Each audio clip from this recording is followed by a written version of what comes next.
Visit Manzanar and you'll sense something in the air. It's that desolate place with the dramatic mountain backdrop that's scarred with the pain and hardship of thousands of interrupted lives. And the place bears witness to what happens when racism overrules our democratic principles.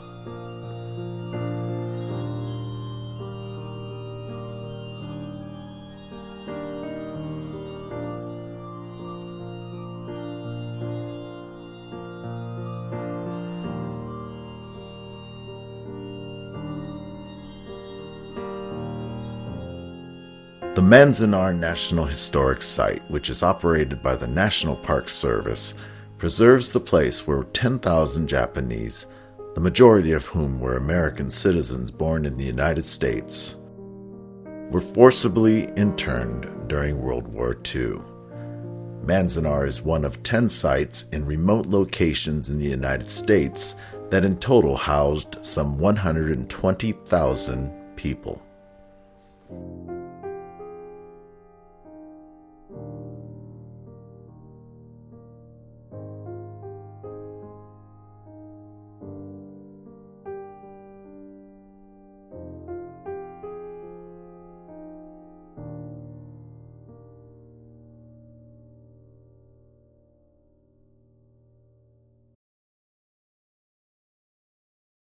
Shortly after Japan's attack on Pearl Harbor on December 7, 1941, President Franklin D. Roosevelt signed Executive Order 9066, which allowed the Secretary of War to designate military areas from which any or all persons may be excluded.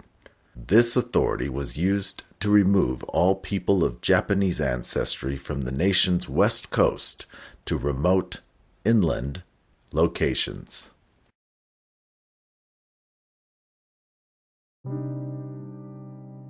By early 1942, Japanese Americans were told by the government that they would have to leave their homes and businesses and be housed elsewhere. While the times varied, some families were only allowed a mere 48 hours to pack and leave their homes. And each family had to pack what they could carry. Regardless of the time given, the families had to close businesses, shops, and farms. Evacuation sales were common, with families having to sell their possessions for next to nothing.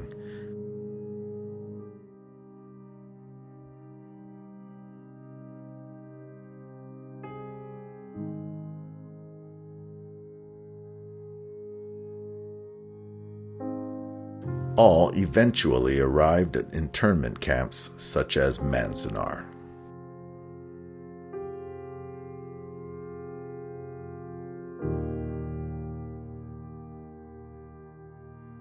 Manzanar's recreated barracks and buildings allow you to experience firsthand the living conditions.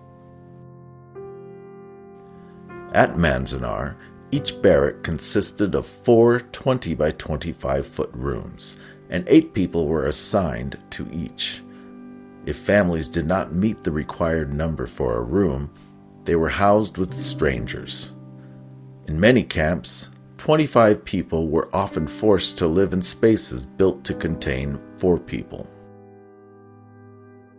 The rooms featured no partitions or ceilings.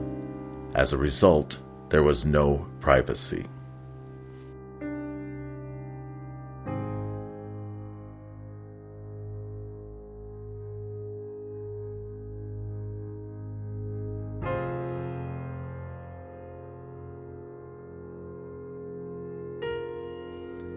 The sparse tar paper covered buildings were hastily built. These dwellings were woefully inadequate during the area's freezing winters and hot desert summers. Furthermore, windstorms would bring sand into the buildings. Many internees recall waking in the morning and being covered with sand that had entered through the walls. When families first arrived, they had to stuff their own mattresses with hay. These mattresses were then placed on metal cots. The barracks lacked bathroom or kitchen facilities. All facilities were communal.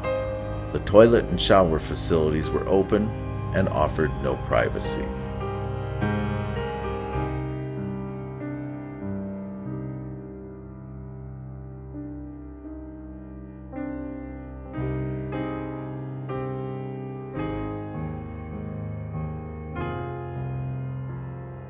In the mess halls, families sat at communal tables in shifts to eat.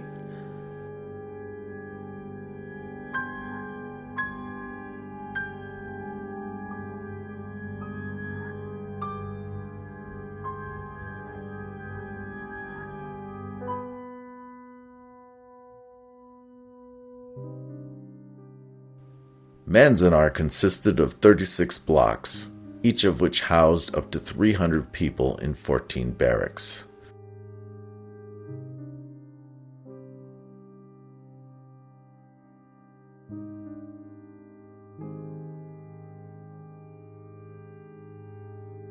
Along the perimeter, the camps were surrounded by barbed wire and armed guards.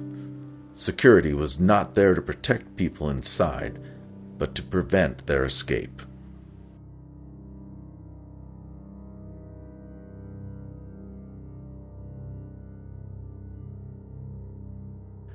Three months after World War II ended in 1945, Manzanar closed.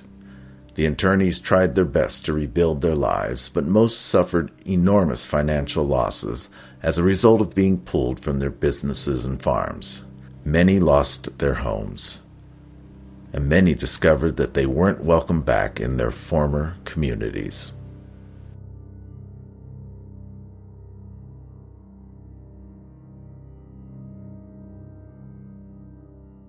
After examining the issue in the 1980s, a congressional commission recommended a presidential apology as well as restitution for the wrongful incarceration. This was carried out during the 1990s. The Manzanar Visitor Center features an informative film and thought-provoking exhibits.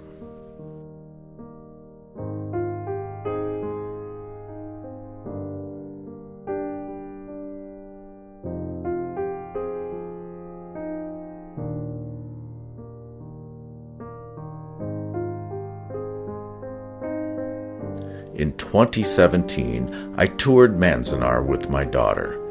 10 years earlier, we had the opportunity to visit the site with my mother, who was housed in a similar camp during World War II.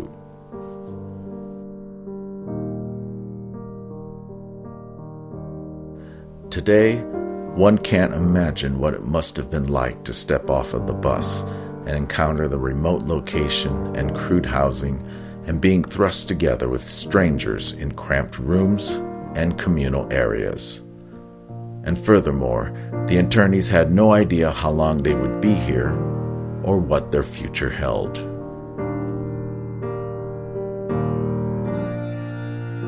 I'm a third-generation Japanese American, and my parents, uncles, aunts, and grandparents were housed in similar sites. All my life, I've been haunted by the thought of being forced to walk away from one's home, community, business, and friends, and the uncertainty of being forced from what I know to an unknown place such as Manzanar.